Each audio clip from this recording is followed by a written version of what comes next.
Hi friends, welcome to Jeno Jemica Tasty Samayal. இன்னைக்கு நம்ம வந்து இட்லி தோசைக்கு வந்து ஒரு சைட் டிஷ் ரெசிபி தான் வந்து பார்க்க போறோம். அதை எப்படி செய்யலாம்னு பார்க்கலாம் வாங்க.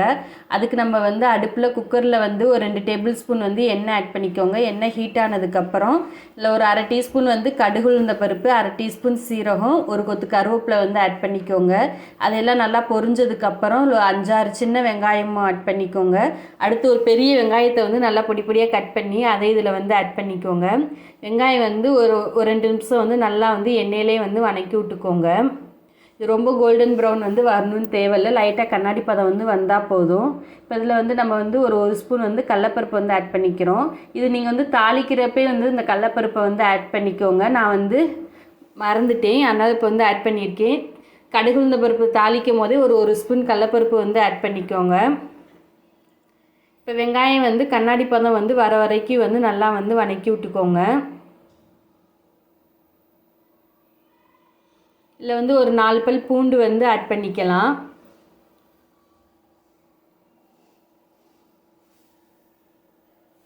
இது நம்ம வந்து புடலங்காயில் வந்து செய்ய போகிற மசியல் தான். இப்போ நம்ம இதில் வந்து ஒரு பச்சை மிளகா வந்து ஆட் பண்ணியிருக்கோம். உங்களுக்கு எவ்வளோ காரம் வேணுமோ அதுக்கேற்ற மாதிரி நீங்கள் பச்சை மிளகா வந்து ஆட் பண்ணிக்கலாம். பாருங்கள், வெங்காயம் வந்து நல்லா கண்ணாடி பதத்தில் வந்துருச்சு. இப்போ இதில் நம்ம வந்து ஒரு மீடியம் சைஸ் தக்காளி வந்து ஒரு தக்காளி வந்து ஆட் பண்ணிக்கோங்க. தக்காளி நல்லா பொடி பொடியாக கட் பண்ணி ஆட் பண்ணிக்கோங்க. அதோட ஒரு 1/4 டீஸ்பூன் மஞ்சத்தூளும் ஒரு 1/4 டீஸ்பூன் வந்து உப்பும் வந்து ஆட் பண்ணிக்கோங்க. தக்காளி வந்து சீக்கிரம் வந்து வணங்கிரும்.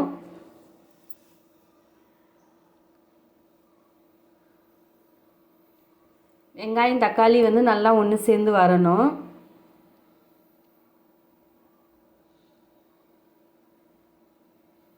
பாருங்கள், தக்காளி வந்து நல்லா வந்து மசிஞ்சு வந்துருச்சு. இப்போ நம்ம இதில் வந்து ஒரு ஸ்பூன் வந்து தனி மிளகாத்தூள் வந்து ஆட் பண்ணிக்கலாம். ஒரு 1/2 டீஸ்பூன் வந்து உப்பு வந்து ஆட் பண்ணிக்கலாம். ஆட் பண்ணிவிட்டு இது ஒரு நிமிஷம் வந்து எண்ணெயிலே வந்து நல்லா வந்து வணக்கி விட்டுக்கோங்க. அப்போ தான் வந்து மசாலாவோட பச்சை வாசனை வந்து போகும். உங்களுக்கு காரம் எவ்வளோ வேணுமோ அதுக்கேற்ற மாதிரி நீங்கள் மிளகாத்தூள் வந்து ஆட் பண்ணிக்கலாம். இப்போ நம்ம இதில் வந்து புடலங்காயை வந்து ஆட் பண்ணிக்கலாம். புடலங்காயை வந்து நல்லா சுத்தம் பண்ணி நல்லா பொடி பொடியாக கட் பண்ணி ஆட் பண்ணிக்கோங்க. அதோடு வந்து ஒரு 2 உருளைக்கிழங்கையும் வந்து நல்லா பொடி பொடியாக கட் பண்ணி அதை இதில் வந்து ஆட் பண்ணிக்கலாம். இந்த காய் வந்து மசாலாவோட வந்து ஒன்று சேர்ந்து வர அளவுக்கு வந்து ஒரு 2லேருந்து 3 நிமிஷம் வந்து மீடியம் ஃப்ளேம்லேயே வச்சு நல்லா வந்து வணக்கி விட்டுக்கோங்க. அப்போ தான் அதில் வந்து உப்பு காரம் எல்லாம் வந்து ஒன்று சேர்ந்து வரும். நல்லா காயில் வந்து சாரும் உப்பு காரம் எல்லாம். பாருங்கள், காய் வந்து 2 நிமிஷம் வந்து நல்லா வணக்கியாச்சு. மசாலா வந்து நல்லா ஒன்று கலந்து வந்துருச்சு பாருங்கள். இப்போ இதில் நம்ம வந்து ஒரு 2 டம்ளர் வந்து தண்ணி வந்து ஆட் பண்ணிக்கலாம். தண்ணி வந்து இந்த காய் வந்து மூழ்கிற அளவுக்கு வந்து ஆட் பண்ணால் போதும். ரொம்ப நிறையாவும் ஆட் பண்ண வேண்டாம், ரொம்ப கம்மியாகவும் ஆட் பண்ணிட வேண்டாம். கரெக்டாக வந்து காய் மூழ்கிற அளவுக்கு வந்து தண்ணி ஆட் பண்ணிக்கோங்க. இப்போ இதில் உப்பு காரம் செக் பண்ணி பார்த்துட்டு இப்போ இதில் வந்து ஒரு 5 விசில் வந்து விட்டு எடுப்போம்.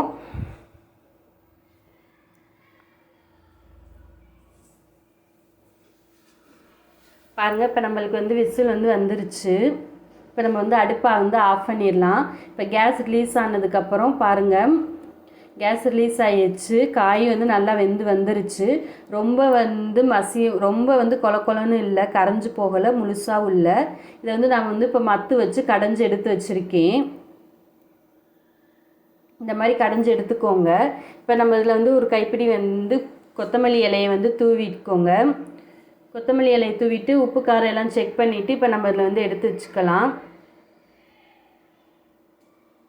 பாருங்கள், இப்போ நம்மளுக்கு வந்து புடலங்காய் மசியல் வந்து ரெடி ஆயிருச்சு. இந்த புடலங்காய் மசியல் வந்து இட்லி தோசைக்கு வந்து ரொம்ப நல்லாயிருக்கும், ரொம்ப டேஸ்ட்டாகவும் இருக்கும். இல்லை நம்ம வந்து பருப்பு எதுவுமே சேர்க்க தேவையில்லை, காயும் வெங்காயம் தக்காளி இருந்தால் போதும், ரெடி ஆயிரும். இதை நீங்கள் வந்து கண்டிப்பாக செஞ்சு பாருங்கள். அப்படியே ஜெனோ ஜெமியா டேஸ்டி சமையலை சப்ஸ்கிரைப் பண்ணிக்கோங்க. லைக் பண்ணுங்கள், ஷேர் பண்ணுங்கள், கமெண்ட் பண்ணுங்கள். தேங்க்யூ.